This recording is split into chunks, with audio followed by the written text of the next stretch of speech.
Assalamualaikum warahmatullahi wabarakatuh. Halo, saya Eva Paroha dari Prodi Manajemen Sumber Daya Manusia, Fakultas Ekonomi dan Bisnis, kelas RA8 semester 6, Universitas Trisakti. Video ini dibuat untuk memenuhi salah satu tugas UAS dari mata kuliah Audit Sumber Daya Manusia. Ada 4 pokok pembahasan yang akan saya paparkan, yaitu yang pertama mengenai konsep audit sumber daya manusia. Yang kedua, tujuan dari audit sumber daya manusia. 3 yaitu tentang langkah-langkah dalam proses audit SDM. Dan yang terakhir, keempat, yaitu manfaat audit SDM. Materi yang pertama yaitu mengenai konsep audit sumber daya manusia. Apa sih yang dimaksud dengan audit sumber daya manusia itu?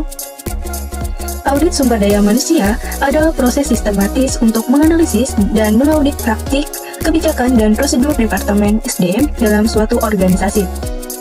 Audit SDM bertujuan untuk mengidentifikasi dalam praktik SDM dan mengoptimalkan penggunaan sumber daya manusia, serta memastikan keterampilan sesuai dengan hukum dan peraturan yang berlaku. Selanjutnya di sini ada 4 tujuan dari audit sumber daya manusia. Yang pertama, yaitu pengauditan kepatuhan terhadap hukum dan peraturan.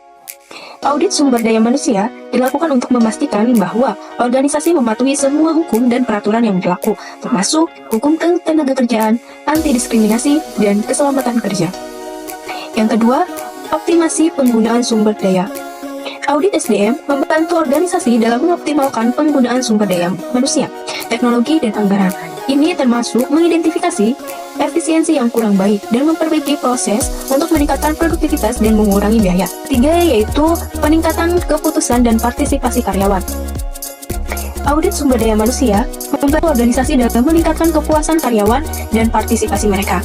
Ini termasuk memberikan pelatihan lebih banyak dan memperbaiki komunikasi untuk meningkatkan keterlibatan karyawan. Yang keempat yaitu pengauditan kebijakan dan praktik. Audit sumber daya manusia melibatkan evaluasi kebijakan dan praktik SDM untuk mengetahui apakah mereka memberikan manfaat atau menghambat organisasi mencapai tujuan bisnis. Ini semua termasuk kebijakan kompensasi, pelatihan, dan hubungan karyawan.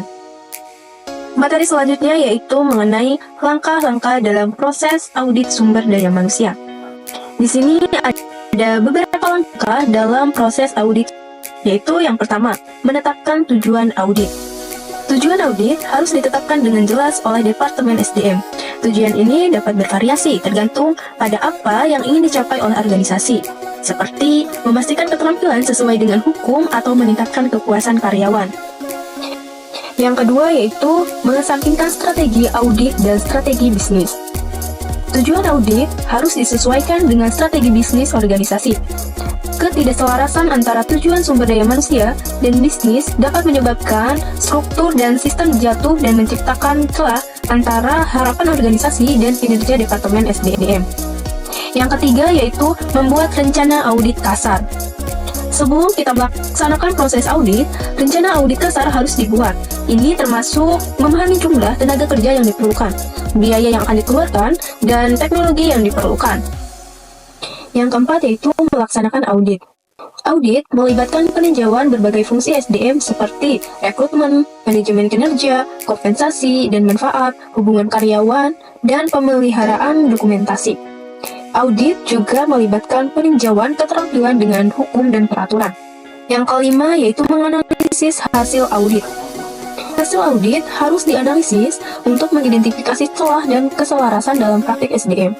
Ini termasuk mengidentifikasi kekurangan dalam dokumentasi, aplikasi tidak konsisten, dan pelatihan yang kurang.